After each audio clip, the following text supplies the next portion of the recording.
ഗോപൻ സ്വാമിയുടെ മരണവുമായി ബന്ധപ്പെട്ട ഒരു വീഡിയോ ആണ്. ഈ ഒരു വീഡിയോ കാണുന്ന സമയത്ത് നിങ്ങൾക്ക് തോന്നുക മിക്കവാറും ഞാൻ ഈ ഗോപൻ സ്വാമിയുടെ കുടുംബത്തെ സപ്പോർട്ട് ചെയ്യണോ, അവരെ മക്കളെ സപ്പോർട്ട് ചെയ്യണോ തോന്നുന്നുണ്ടോ? പക്ഷേ ഞാൻ ഈ വീഡിയോ പറയുന്നത് വേറൊരു കാര്യമാണ്. നിങ്ങളിത് അവസാനം വരെ കേട്ടിരുന്നാൽ ചിലപ്പോൾ നിങ്ങൾക്ക് ഇങ്ങനെ ഒരു ലൈഫ് ഇവിടെ ഉണ്ടോ എന്നൊക്കെ നിങ്ങൾക്ക് സംശയം തോന്നിപ്പോകും. ഞാൻ ആദ്യമായിട്ട് പറയുന്നത്, ഇന്ന് കോടതി ശക്തമായിട്ടുള്ള ചോദ്യം തന്നെയാണ് ഗോപൻ സ്വാമിയുടെ കുടുംബത്തിലെ അഭിഭാഷകൻ ചോദിച്ചത്, എവിടെ അച്ഛൻ്റെ മരണ സർട്ടിഫിക്കറ്റ് എന്നതാണ്. എന്തുവന്നാലും അദ്ദേഹം ഒരു മനുഷ്യജീവനായിരുന്നല്ലോ. മരിച്ചു കഴിഞ്ഞിട്ട് അവർക്കത് സമാധിയാണ്, അവർക്കത് പരിശുദ്ധമായ ഒരു ആത്മാവാണ്. എന്തൊക്കെയായാലും നമ്മുടെ നീതിന്യായ വ്യവസ്ഥയിൽ, നമ്മുടെ ഇന്ത്യൻ അവസ്ഥയിൽ അദ്ദേഹം ഒരു ഡെഡ് ബോഡി തന്നെയാണ്, അദ്ദേഹം ഒരു മനുഷ്യൻ തന്നെയാണ്. അദ്ദേഹം മരിച്ചിട്ടുണ്ടെങ്കിൽ അതിന് സർട്ടിഫിക്കറ്റ് ഉണ്ടായിരിക്കണം. ഭാവിയിൽ ഒരുപാട് കാര്യങ്ങൾക്ക് ആ സർട്ടിഫിക്കറ്റ് ആവശ്യം വരും. പല ക്രയവിക്രയങ്ങൾക്കും അത്തരം സർട്ടിഫിക്കറ്റ് ആവശ്യമാണ്. പക്ഷേ ഞാൻ പറഞ്ഞു വെക്കുന്നത്, ഈ അദ്ദേഹത്തിന്റെ മകന് ഇതിനെ പറ്റിയിട്ട് യാതൊരു ധാരണയുമില്ല. ഇത്രയ്ക്ക് നിഷ്കളങ്കരായിട്ടുള്ള ഒരു കുടുംബത്തെ ഞാൻ കണ്ടിട്ടില്ല. ഒന്നാമത്തെ കാര്യം എന്ന് വെച്ച് കഴിഞ്ഞാൽ, മകൻ പലപ്പോഴും ഇതിൽ ഇടപെടുന്നില്ല, അല്ലെങ്കിൽ മകൻ പറയുന്ന കാര്യങ്ങൾക്ക് അവർക്ക് വളരെ വ്യക്തതയുണ്ട്. നമ്മൾ ആരെങ്കിലും ചോദിക്കുന്ന ചോദ്യങ്ങൾക്ക് അവർക്ക് കൃത്യമായിട്ടൊന്നും മനസ്സിലാവുന്നില്ല. ഇങ്ങനത്തെ ചോദ്യങ്ങളൊക്കെ ഈ ലോകത്തുണ്ടോ, ഇങ്ങനൊക്കെ ചോദ്യങ്ങൾ ഞങ്ങളോട് ചോദിക്കാൻ പാടുണ്ടോ എന്നൊക്കെ വിശ്വസിക്കുന്നത്. എന്തായാലും ആദ്യമായിട്ട് തന്നെ അച്ഛൻ്റെ മരണ സർട്ടിഫിക്കറ്റിന് ചോദിക്കുന്ന സമയത്ത് ഈ മകന്റെ ഉത്തരങ്ങളിലേക്ക് നിങ്ങൾ എത്തണം. ഞാൻ പറഞ്ഞുതരാം. ഇപ്പൊ നിൽക്കുന്ന ഓരോ അച്ഛനും ഞാൻ പറഞ്ഞുതരാം. ഞാൻ പറഞ്ഞു തരാം. ഓരോരുത്തർക്കും ഓരോ പ്രശ്നം വരുമ്പോഴേ അറിയാൻ പറ്റുകയുള്ളൂ. ഇപ്പൊ ഈ നാടിന്റെ നിയമം നമ്മൾ അംഗീകരിക്കാൻ ബാധ്യസ്ഥരല്ലേ? ഞാനും പൗരനാണ്. നാളെ രാവിലെ എന്റെ അച്ഛന്റെ മരണവുമായി ബന്ധപ്പെട്ട് എന്റെ മരണ സർട്ടിഫിക്കറ്റ് ചോദിക്കുമ്പോൾ അത് ഞാൻ കൊടുക്കില്ല, അല്ലെങ്കിൽ എനിക്കതൊന്നും ബാധകമല്ല എന്ന് പറയാൻ പറ്റുമോ? ഞാൻ പറഞ്ഞല്ലോ, എന്റെ അച്ഛന്റെ മരണമല്ല അത്. എന്റെ അച്ഛനത് മരണമല്ല, എന്റെ അച്ഛനത് സമാധിയാണ്. ഹിന്ദു സുഹൃത്തുക്കളെ, മനസ്സിലായോ? ഇദ്ദേഹം വീണ്ടും വീണ്ടും വീണ്ടും ഈ പാവൻ ചെങ്ങാതി ആവർത്തിച്ച് പറയുന്നത് എൻ്റെ അച്ഛൻ്റെ മരണമല്ല. ഇവർ മരണം എന്ന് പറയുന്ന ആ അവസ്ഥയിൽ പോലും വിശ്വസിക്കുന്നില്ല. ഇവർ വിശ്വസിക്കുന്നത് അച്ഛൻ സമാധിയായി എന്നുള്ളതാണ്. സമാധിയാവുക എന്ന് വെച്ചാൽ ഇവരെ വിശ്വാസപ്രകാരം എനിക്ക് മനസ്സിലായിട്ടുള്ളത് അച്ഛൻ മരിച്ചിട്ടില്ല. സമാധി എന്ന് പറയുന്ന മരണത്തെ മുഴുവൻ കൊണ്ടുവന്നിട്ട് ആ മരണത്തെ എങ്ങനെയൊക്കെയോ മൂലാധാരം, ചക്രാധാരം എന്നൊക്കെ പറയുന്നത് എങ്ങനെയോ എവിടെയോ കൊണ്ടുപോയിട്ട് അടക്കി വെച്ചിട്ട് അങ്ങനെ ഇരിക്കുകയാണ് അച്ഛൻ. ഒരുപക്ഷെ അവർ ഒന്നുകൂടി വിശ്വസിക്കുന്നുണ്ടായിരിക്കും, അത് തുറന്നു നോക്കിക്കഴിഞ്ഞാൽ അച്ഛൻ അങ്ങനെ തന്നെ ഇരിക്കുന്നുണ്ടായിരിക്കും എന്നുകൂടി ഒരുപക്ഷെ ഈ മക്കൾ വിശ്വസിക്കുന്നുണ്ടായിരിക്കും. അതുകൊണ്ട് തന്നെ അച്ഛൻ മരിച്ചിട്ടില്ലാത്ത ഒരാൾക്ക് എന്തിനാണ് ഞങ്ങൾ ഒരു മരണ സർട്ടിഫിക്കറ്റ് വാങ്ങിക്കുന്നത് എന്നാണ് ഇവർ മനസ്സിലാലോചിക്കുന്നത്. ഇത് തന്നെയാണ് അവർ പറഞ്ഞുകൊണ്ടിരിക്കുന്നത്. ഞങ്ങൾ ഹിന്ദു മതാചാരപ്രകാരം, ഞങ്ങൾ ഹിന്ദു മത വിശ്വാസപ്രകാരം എന്ന രീതിയിലൊക്കെ അവർ പറഞ്ഞുകൊണ്ടിരിക്കുന്നത്. ഇത്രയും നിഷ്കളങ്കമായിട്ട് അവർ ഈ ചോദ്യങ്ങൾക്ക് എല്ലാം ഉത്തരം പറയുന്നത് കേട്ട് കഴിഞ്ഞാൽ നമുക്ക് അന്തവിടാതെ എന്ത് ചെയ്തു പോകുന്നതാണ്. അച്ഛനെന്ന് പറഞ്ഞാൽ ഹിന്ദു ആചാരം അനുസരിച്ച് അച്ഛന് സമാധി, എത്രയോ സന്യാസി ശ്രേഷ്ഠന്മാർ ജീവിച്ചിരിക്കുന്ന.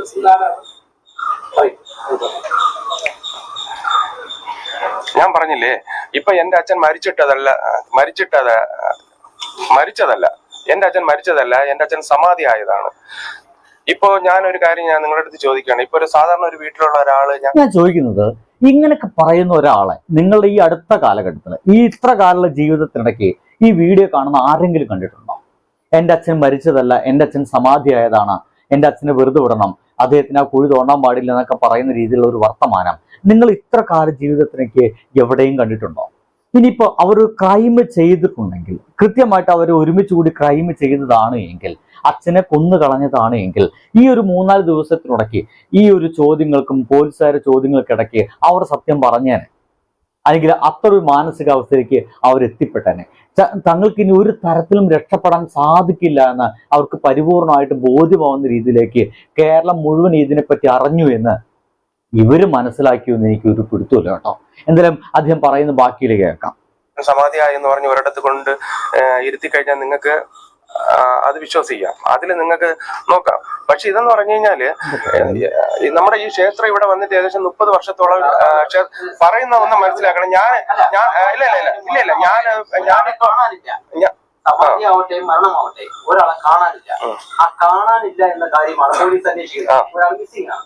അപ്പോൾ അത് എവിടെയെന്ന് കണ്ടെത്തേണ്ട ഉത്തരവാദിത്വം പോലീസിനുണ്ട്.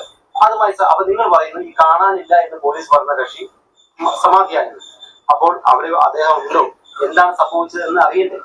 അതിന് അവരുമായി പോലീസുമായി സഹകരിക്കേണ്ടതാണ് കോടതി ചോദിച്ചത്. ഇപ്പോ ഇതിപ്പോ എന്ന് പറഞ്ഞു കഴിഞ്ഞാല് ഇപ്പൊ ആള് കാണാനില്ല എന്ന് പറഞ്ഞു. ഞാനൊരു കാര്യം ചോദിക്കട്ടെ, ഇത് കാണാനില്ലെന്ന് പറഞ്ഞ ആളുടെ പേരെന്താ? ആ പേരെന്താ? ഈ പാവ മനുഷ്യന് ഒരു പ്രശ്നം കൂടിയുണ്ട്. ഇപ്പൊ നമ്മുടെ കേരളത്തിലും ഇന്ത്യയിലൊക്കെ വന്നുകൊണ്ടിരിക്കുന്ന ഒരു തീവ്ര ഹിന്ദു വിശ്വാസം, അല്ലെങ്കിൽ ഒരു വിശ്വ ഹിന്ദു പരീക്ഷത്തൊക്കെ മുന്നോട്ട് വയ്ക്കുന്ന ഒരു തീവ്ര ഹിന്ദു വിശ്വാസ രീതിയിലേക്ക് ഇദ്ദേഹം മാറിപ്പോയിട്ടുണ്ട്. ഇദ്ദേഹം സംഗതിയെ പിന്നീട് ഉള്ള ബോധ്യം വെച്ചിട്ട് ഈ ഒരു ചങ്ങാതി ഇതിനെ ഡൈവേർട്ട് ചെയ്യാൻ ശ്രമിക്കുന്നുണ്ട്. ഇയാൾ വിശ്വസിക്കുന്നത് ഹിന്ദുമതവും ഹിന്ദുമത ആചാരം മാത്രമാണ് ഈ ലോകത്തെ ഏറ്റവും ഗംഭീരമായിട്ടുള്ളതെന്നും അതിന്റെ അപ്പുറത്തുള്ള സംഗതികളൊന്നും ഈ ചങ്ങാതി വിശ്വസിക്കുന്നേയില്ല. അതുകൊണ്ട് തന്നെ ഇയാൾ വിശ്വസിക്കുന്നത് തങ്ങളെ എപ്പോഴും അപായപ്പെടുത്താൻ ശ്രമിക്കുന്നത്, തങ്ങളെ വിശ്വാസത്തെ എപ്പോഴും കേടുവരുത്താൻ ശ്രമിക്കുന്നത് മുസ്ലിങ്ങൾ മാത്രമാണെന്നാണ്. ഇത് ഒരുപക്ഷെ അയാൾക്ക് അങ്ങനെ തോന്നാനുള്ള രണ്ടാമത്തെ കാര്യം എനിക്ക് തോന്നുന്നത്, ഈ ഒരു സംഭവം നടന്നതിന് ശേഷം അയൽവാസികളും നാട്ടുകാരും മാധ്യമപ്രവർത്തകരും പോലീസും കോടതിയും എല്ലാം ഈ ഒരു വീട്ടുകാർക്കെതിരെയാണ്. ഈ 2025 ഈ വീട്ടുകാർക്കെതിരെയാണ്. കാരണം എല്ലാവരും മനസ്സിലാക്കിയത് അവിടെ ഒരു ക്രൈം നടന്നിട്ടുണ്ടെന്നുള്ളതാണ്. പക്ഷേ അവിടെ നടന്നത് ഒരു ക്രൈമാണെന്ന് വിശ്വസിക്കാവുന്ന ഒരു തരത്തിലേക്ക് ഈ ഒരു ആളുകൾ ആരും മാറിപ്പോയിട്ടില്ല എന്നുള്ള നമ്മൾ മനസ്സിലാക്കണം. ഒരുപക്ഷെ ഈ സംഭവങ്ങളെല്ലാം കഴിഞ്ഞ് നാളെ കുഴിയൊക്കെ തോണ്ടി അതെല്ലാം എടുത്ത് ഒരുപക്ഷെ ഈ പറയുന്ന സമയത്തിന് ശേഷം അദ്ദേഹം ശ്വാസം മുട്ടിയോ മറ്റോ ആണെങ്കിൽ മരിച്ചതെങ്കിൽ അദ്ദേഹം അതൊരു ക്രൈമാണ്, ആ വീട്ടുകാർ അദ്ദേഹത്തെ കൊന്നു എന്നൊക്കെ തെളിഞ്ഞ് അവർക്ക് ശിക്ഷ കിട്ടി, പിന്നീട് കൗൺസിലിംഗ് ഒക്കെ നടത്തി അവരെ എത്രത്തോളം ബോധ്യപ്പെടുത്താൻ പറ്റും എന്നുള്ള കാര്യത്തിലൊക്കെ എനിക്ക് ഭയങ്കര സംശയമുണ്ട്. കാരണം ഞാൻ മുന്നേ പറഞ്ഞു, ഇവരൊരു പാരലൽ വേൾഡിൽ ജീവിക്കുന്ന ആളുകളാണ്. എന്തായാലും ഈ നാട്ടുകാരുടെ അഭിപ്രായങ്ങൾ കൂടി കേട്ടു കഴിഞ്ഞാൽ നമുക്ക് ഏകദേശം അത് കൃത്യമായിട്ട് മനസ്സിലാക്കുന്നതാണ്. നോക്കിക്കോളൂ. പുറത്തുനിന്ന് ഇവർ ഈ വിശ്വ ഹിന്ദു പരിഷത്തിന്റെയും ഹിന്ദു ഐക്യവേദിയുടെ ആൾക്കാർ വന്നതിന് ശേഷമാണ് വർഗീയപരമായിട്ടുള്ള ചേരിതിരും അവിടെ ഉണ്ടായത്. ഇത് അയൽവാസിയായിട്ടുള്ള ഒരാൾ പറഞ്ഞതാണ്. കാരണം ഈ വിശ്വ ഹിന്ദു പരിഷത്തിന്റെയും മറ്റു ആളുകൾ വരുന്നവരെ ഇവർക്ക് ഇങ്ങനത്തെ ഒരു സപ്പോർട്ട് ഉണ്ടാകുന്നില്ല. എല്ലാവരും ഇവർക്കെതിരെയായിരുന്നു. ആ കല്ലറ അപ്പം തന്നെ പൊളിക്കണം, അദ്ദേഹം അവിടെ ജീവനോടെ ഉണ്ടെങ്കിലോ എന്നുപോലുള്ള ചിന്തയിലായിരുന്നു അവിടെ ആളുകൾ മുഴുവൻ ഉണ്ടായിരുന്നേ. അപ്പോഴവിടെ ആകെ സപ്പോർട്ടായിട്ട് വന്നത് ഹിന്ദു മതം എന്ന രീതിയിൽ മുന്നോട്ട് പോകുന്ന വിശ്വ ഹിന്ദു പരിഷത്ത് മാത്രമായിരുന്നു. അവർ വരുന്നു, ഇവരെ സപ്പോർട്ട് ചെയ്യുന്നു. സപ്പോർട്ട് ചെയ്തോട് കൂടിയിട്ട് ഇവർക്ക് ഭയങ്കര ധൈര്യമായി. തങ്ങളെ സപ്പോർട്ട് ചെയ്യാൻ ഒരാളെങ്കിലും ഉണ്ടല്ലോ, കുറച്ചു പേരെങ്കിലും ഉണ്ടല്ലോ. അപ്പോൾ അവരെ പേരുകളൊക്കെ പഠിക്കുന്നു. പിന്നീട് മുട്ടിന് അവർ പറയുന്നത് റിപ്പീറ്റ് ചെയ്യുന്ന ഒരു അവസ്ഥയിലേക്ക് ഈ പാവം കുടുംബക്കാർ മാറുന്നു എന്നുള്ളതാണ്. ഇതെല്ലാം ആദ്യമല്ല, ഞാൻ ഈ ആദ്യ ദിവസം 8-ാം തീയതി മരണപ്പെട്ടു. 8-ാം തീയതി രാത്രി 9-ാം തീയതി രാവിലെ മുതൽ ഇവിടെ ഉള്ളവനാണ് ഞാൻ. ഈ അടുത്ത് തന്നെയാണ് നമ്മുടെ താമസം, എന്റെ താമസം. ഈ പുള്ളി ഇതിന്റെ അടുത്താണ് താമസം. പുള്ളിയും അവരെ അയൽവക്കത്തുള്ളതാണ്. ഞങ്ങളെല്ലാം ഒരുമിച്ച് ഏകോദര സഹോദരങ്ങളെ പോലെ കഴിഞ്ഞിരുന്നവര് ഇവര് വന്ന് ഭയങ്കരമായ അതിന്റെ വിഷ്വൽസ് ഒക്കെ ഉണ്ടാവും എല്ലാവരിടത്തും. അത് ഭയങ്കരമായ വർഗീയപരമായിട്ട് ഈ ഇവിടുത്തെ ആരാധനയ്ക്കോ പൂജാകർമ്മങ്ങൾക്കോ ഇവിടെ ആരും എതിരില്ല. മാൻ മിസ്സിംഗിൽ കേസെടുത്തു. ഈ സ്വാമിജി ഗോപൻ സ്വാമി മിസ്സിംഗ് ആണ്. പുള്ളിയെ കണ്ടെത്തുക, അത് ആ ജനങ്ങളുടെ ആശങ്ക പരിഹരിക്കുക. അതൊരു ഇത്ര മാത്രമേ ഉള്ളൂ. ഈ മനുഷ്യൻ മിസ്സിംഗ് ആണ്, അദ്ദേഹത്തെ കാണാനില്ല. ഒരു ദിവസം ഈ മക്കൾ പറയുന്നു ഞങ്ങൾ അദ്ദേഹത്തെ സമാധിയാക്കി എന്ന് പറയുന്നു. അദ്ദേഹം അവിടെ തന്നെ ഉണ്ടോ എന്ന് നാട്ടുകാർക്ക് അറിയണം, അത് പോലീസിന് അറിയണം, നമ്മുടെ നീതിന്യായ വ്യവസ്ഥയ്ക്ക് കൃത്യമായിട്ട് അറിയണം. ഇത് മാത്രമാണ് അവിടെ ഉള്ളത്. പക്ഷേ അദ്ദേഹം മിസ്സിംഗ് ആണെന്നുള്ള പോലും ആ വീട്ടുകാർ വിശ്വസിക്കുന്നില്ല എന്ന് മാത്രമല്ല, അവര് പറയുന്നതെല്ലാം വളരെ വ്യത്യസ്തമാണെന്നുള്ളതാണ്. എന്തായാലും നോക്കൂ. ഗുളിക അച്ഛന് BP ഷുഗറും ഉണ്ട്. BPക്കുള്ള ഗുളികയും കഴിച്ചു, ഇതിനെല്ലാം കഴിച്ച് പിന്നെ ഇൻസുലിനൊക്കെ വെച്ചതിന് ശേഷമാണ് അച്ഛൻ കഞ്ഞിയെല്ലാം കുടിച്ചു. കഞ്ഞിയൊക്കെ കുടിച്ചു സമാധിയാവാൻ പോകുന്നതെന്ന് വന്നതിന് ശേഷമാണ് അവിടെ നിന്ന് വന്ന് സമാധി. മക്കളെ, സുഹൃത്തുക്കളെ, നമ്മുടെ ഈ അടുത്ത കാലത്ത് എനിക്ക് തോന്നുന്നില്ല ഏതെങ്കിലും അത്ര ഒരു പരിശുദ്ധാത്മാക്കളൊക്കെ നമ്മുടെ ചുറ്റൊക്കെ ജീവിച്ചിരിക്കുന്നെന്ന്. ഞാൻ ഇത്ര സമയത്ത് കൃത്യമായിട്ട് സമാധി അടയും എന്നൊക്കെ പറഞ്ഞിട്ട് സമാധിക്കായിട്ട് പോവുക, ആ കൃത്യസമയത്ത് സമാധി അടയുക എന്ന് പറയുന്ന അവസ്ഥയൊക്കെ ഉണ്ടാവുന്ന ആൾക്കാരൊക്കെ ഈ കാലഘട്ടത്തിൽ 2025 ജീവിച്ചിരിക്കുന്നുണ്ട് എന്ന് സത്യം പറഞ്ഞാൽ എനിക്ക് വിശ്വസിക്കാൻ കഴിയുന്നില്ല. എൻ്റെ ഒരു അറിവില് ശ്രീനാരായണ ഗുരു പോലും ഏതോ അസുഖം പിടിച്ചിട്ടാണ് അദ്ദേഹം മരിക്കുന്നത്. അദ്ദേഹം പോലും തന്നെ മരണ സമയം മുൻകൂട്ടി പ്രവചിച്ചിട്ടുണ്ടോ എന്ന് എനിക്ക് വലിയ പിടുത്തമില്ല. ഇല്ല എന്നാണ് എൻ്റെ ഒരു അറിവ് കേട്ടോ. എൻ്റെ ചെറിയ അറിവ് വെച്ചിട്ട് അദ്ദേഹം പോലും അത് മുൻകൂട്ടി പ്രവചിച്ചിട്ടില്ല. വേണമെങ്കിൽ അദ്ദേഹത്തൊക്കെ നമുക്ക് അത്രം ഒരു കാര്യത്തിൽ ദൈവത്തിന്റെ അടുത്ത മനുഷ്യൻ എന്ന രീതിയിലൊക്കെ നമുക്ക് വേണമെങ്കിൽ കാണാമെങ്കിൽ അദ്ദേഹം പോലും അങ്ങനെ പ്രവചിച്ചിട്ടില്ല. അദ്ദേഹം അതൊന്നുമല്ല. അദ്ദേഹം നല്ലൊരു സാമൂഹ്യ പരിഷ്കർത്താവായിരുന്നു, നല്ല സന്യാസിയായിരുന്നു എന്ന് മാത്രമാണ് അദ്ദേഹത്തെ പറ്റി നമ്മൾ പറയേണ്ടത്. പക്ഷേ ഇദ്ദേഹം പറയുന്നത് ഇനിയിപ്പോ വേറെ കാര്യമുണ്ടോ? ആ ഗോപസ്വാമിയെ കുറിച്ചിട്ട് തൊട്ട അയൽവാസി പറയുന്നത് അദ്ദേഹത്തിന് കണ്ണു പോലും കാണാൻ കഴിയില്ലെന്നാണ്. കണ്ണു പോലും കാണാൻ കഴിയാത്ത ആ മനുഷ്യൻ എങ്ങനെയാണ് നടന്നു പോയിട്ട് അവിടെ ഇരുന്നേ? കൊണ്ടറിയാം. ഇവിടെ താമസിക്കാൻ വന്ന മുതലോ? അങ്ങനെ താമസിച്ച 6 വീട്ടിലായിരുന്നു. അങ്ങനെ അത് വിറ്റിട്ടാണ് ഇത് വീട് വെച്ചതും. ഈ 2 ആമക്കളുണ്ട്, 3 എണ്ണം ഉണ്ടാകും. ഒരാൾ മരിച്ചുപോയി. മരിച്ചത് അവിടെ വെച്ചാണ് മരിച്ചത്. മരിച്ച ശേഷം ഇങ്ങനെ താമസം വന്ന് ഗോപസ്വാമി ഞാൻ ഒരു അന്വേഷിച്ച് വന്നു. ഇനിയിപ്പോ എനിക്ക് പേടിക്കേണ്ട ആവശ്യമൊന്നുമില്ല. അന്വേഷിച്ചെന്ന് പറഞ്ഞ് കണ്ണു കണ്ടുകൂടാ വന്നു. ആരാ പറഞ്ഞ? ഭാര്യയും മോനും പറഞ്ഞു. മനസ്സിലായില്ലേ? ഭാര്യയും മോനും പറഞ്ഞിട്ട് അച്ഛനപ്പൊ കാണാൻ പാടില്ല, അച്ഛന് കണ്ണ് കണ്ടുകൂടാ എന്ന് വെച്ച് കഴിഞ്ഞാൽ കാഴ്ച ശക്തിയില്ല എന്ന്. ഞാൻ പറഞ്ഞു വെച്ച ഒരൊറ്റ കാര്യം ഇതാണ്, നമ്മളുടെ ഈ ലോകത്തു നിന്നും വിഭിന്നമായ വളരെ വ്യത്യസ്തമായ ഒരു ജീവിതം ജീവിക്കുന്ന ആൾക്കാരാണ് ഈ ഗോപൻ സ്വാമിയും കുടുംബവും. ഇങ്ങനത്തെ ആളുകളൊക്കെ നമ്മുടെ ഈ ഒരു കേരളത്തിന്റെ പല റിമോട്ട് ഏരിയകളിലും ഇങ്ങനത്തെ ആളുകളൊക്കെ ജീവിച്ചിരിക്കുന്നുണ്ട് എന്ന് പറയുന്ന യാഥാർത്ഥ്യത്തിലേക്ക് നമ്മൾ മലയാളികൾ എത്തണം എന്നതാണ്. എന്ന് വെച്ച് കഴിഞ്ഞാൽ ഇവിടെ ഒരു പോലീസ് സിസ്റ്റം ഉണ്ടെന്നും ഇവിടെ ഒരു ജനാധിപത്യ സിസ്റ്റം ഉണ്ടെന്നും ഇവിടെ ഇലക്ഷൻ ഉണ്ടെന്നും ഇവിടെ മന്ത്രിമാരും MLA മാരും MP മാരൊക്കെ ഉണ്ടെന്നും ഇവിടെയൊക്കെ ഒരു പ്രധാനമന്ത്രി ഉണ്ടെന്നും ഇത്തരത്തിലുള്ള കുറേ ഒരു സിസ്റ്റം, ഒരു ഭരണ സിസ്റ്റം ഇവിടെ നിലനിൽക്കുന്നുണ്ടെന്നും വിശ്വസിക്കാത്ത ആളുകളുണ്ട് ഇപ്പോഴും നമ്മുടെ ഭൂമിയിൽ എന്നാണ്. ഇവരതിനൊന്നും പരിഗണിക്കുന്നില്ല. ഇവരാകെ പരിഗണിക്കുന്നത് ഇവർ വിശ്വാസ കാര്യങ്ങൾ മാത്രമാണ്. അതുകൊണ്ടാണ് ഇത്ര കാലമായിട്ട് നമ്മൾ ആരും കേട്ടിട്ടില്ലാത്ത സമാധി എന്നുള്ള വാക്ക് മരണത്തോടൊപ്പം കൂട്ടിവെച്ച് പറയുന്ന രീതിയിലേക്ക് അവിടെ നമുക്ക് വാക്ക് വന്നത്.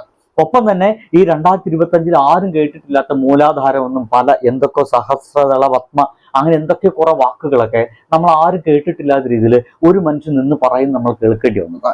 അവസാനം അദ്ദേഹം പറയുന്നുണ്ട്, നിങ്ങൾ എൻ്റെ മൃത്യു കണ്ടേ പോകൂ. ആ വാക്ക് പോലും നമ്മൾ പ്രയോഗിക്കാത്ത ഒരു വാക്കുകളാണ്. മലയാളികള് സാധാരണ രീതിയിൽ ഞാൻ മൃത്യു അടയാൻ പോവുകയാണ് എന്നൊന്നും ആരും പറയാറില്ല. ഞാൻ മരിക്കാൻ പോവുകയെന്ന് പറയും, ഞാൻ ചാവാൻ പോവുകയെന്ന് പറയും. അതിൻ്റെ അപ്പുറത്തേക്ക് വേറെ വാക്കുകളൊന്നും പറയില്ല. പക്ഷേ ആ മനുഷ്യൻ പോലും പ്രയോഗിച്ച വാക്ക് ഞാൻ മൃത്യു അടയാൻ പോവുകയാണ്. പറഞ്ഞു വന്നത് ഇത്ര മാത്രമാണ്. നമ്മളിന്ന് വ്യത്യസ്തമായ ഒരു ജീവിതം ജീവിക്കുന്ന വളരെ നിഷ്കളങ്കരായിട്ടുള്ള ഒരാള്. ഈവൻ അമ്മ ഒരിക്കൽ പറയുന്നുണ്ട്, ഞാൻ ചെന്ന് തൊട്ടു നോക്കുന്ന സ്ഥലത്ത് അദ്ദേഹത്തിന്റെ നെഞ്ചിൽ ചൂടുണ്ടായിരുന്നു, മിടുപ്പുണ്ടായിരുന്നു, ശ്വാസമുണ്ടായിരുന്നു ഒക്കെ അമ്മ പറയുന്നുണ്ട്. അത് പറയുമ്പോൾ പോലും തൊട്ടു പുറകിൽ നിൽക്കുന്ന മകൻ തടുക്കുന്നില്ല. അതവർ അറിഞ്ഞുകൊണ്ട് ചെയ്തൊരു ക്രൈം ആയിരുന്നെങ്കിൽ മകൻ തടുക്കേണ്ടതാ. മതി, അമ്മ പറഞ്ഞത് മതി, അമ്മ അകത്ത് പോയിരിക്കും, അമ്മനെയൊന്നും മുണ്ടണ്ട, മാധ്യമപ്രവർത്തകരോടൊന്ന് മക്കൾ പറയുമായിരുന്നു. പക്ഷെ മക്കൾ അമ്മയെ തടയുന്നില്ല. അമ്മ എത്ര തന്നെ സത്യസന്ധമായിട്ട് കാര്യങ്ങളൊക്കെ പറയുമ്പോഴും മക്കൾ ഒരു തവണ പോലും അമ്മയെ തടഞ്ഞില്ല എന്നതാണ്. എന്ന് വെച്ച് കഴിഞ്ഞാൽ അവർ അതീവ നിഷ്കളങ്കമായിട്ട് അവർ വിശ്വസിക്കുന്നത് 11 മണിക്ക് ആ സംഭവ ദിവസം 11 മണിക്ക് അവരുടെ പിതാവ്, അവർ വിശ്വസിക്കുന്നത് അവരെ ഏറ്റവും വലിയ ഉന്നതി നിൽക്കുന്ന ആ ഒരു പിതാവ് സമാധി അടയുമെന്ന് തന്നെയാണ്. അതിന്റെ ഭാഗമായിട്ട് അദ്ദേഹം അവിടെ പോയി ഇരുന്നിട്ടുണ്ടായിരിക്കാം. 11 മണിക്ക് കൃത്യമായിട്ടും സമാധി അടഞ്ഞു എന്ന് വിശ്വസിച്ചിട്ട് അവര് അതിട്ട് മൂടിയിരിക്കാം. അതിനുള്ളിൽ ഒരുപക്ഷെ ശ്വാസം മുട്ടിയിട്ടായിരിക്കും, അല്ലെങ്കിൽ അതിന് മുമ്പേ തന്നെ അദ്ദേഹം മരിച്ചു പോയെന്ന വിവരം നമുക്കറിയില്ല. ഇനി എന്തെങ്കിലും അതൊക്കെ ബോഡിയൊക്കെ എടുത്ത് പോസ്റ്റ്മോർട്ടം നടത്തിയ ശേഷം മാത്രമാണ് അത്തരം ഒരു സംഗതിയിലേക്ക് നമ്മൾ എത്തുള്ളൂ. പക്ഷേ ഇപ്പോഴും നിഷ്കളങ്കരായിട്ട് ആ വീട്ടുകാര്, ആ കുടുംബക്കാര് ഇപ്പോഴും വിശ്വസിക്കുന്നത് അവർ ചെയ്തത് 100% അച്ഛൻ ആഗ്രഹിച്ച കാര്യം തന്നെ എന്നാണ്. അതിന് നമുക്ക് ഏത് രീതിയിലാണ് അവരെ മാറ്റുക, ഏതൊക്കെ സമ്പ്രദായമാണ് മാറ്റേണ്ടത്? നമ്മൾ വിദ്യാഭ്യാസ സമ്പ്രദായത്തിന് വല്ല പ്രശ്നമുണ്ടോ? നമ്മുടെ സാമൂഹ്യ ജീവിതത്തിന് വല്ല പ്രശ്നമുണ്ടോ? നമ്മൾ ആ നാട്ടുകാരുമായിട്ടുള്ള ഇടപെടലിന് വല്ല പ്രശ്നമുണ്ടോ? എങ്ങനെയാണ് ഇത്തരത്തിലുള്ള ആളുകളൊക്കെ നമുക്ക് ഈ ഒരു സാധാരണ ജീവിതത്തിലേക്ക് 2025 ഈ ഒരു മായിക പ്രപഞ്ച ജീവിതത്തിലേക്ക് കൂട്ടിക്കൊണ്ടുവരാൻ സാധിക്കുക? അല്ലെങ്കിൽ അത്തരം ആളുകളെ കൂട്ടിക്കൊണ്ടുവരേണ്ടതുണ്ടോ? സംശയങ്ങളാണ്. ഉത്തരങ്ങൾ പ്രതീക്ഷിച്ചുകൊണ്ട് ബൈ.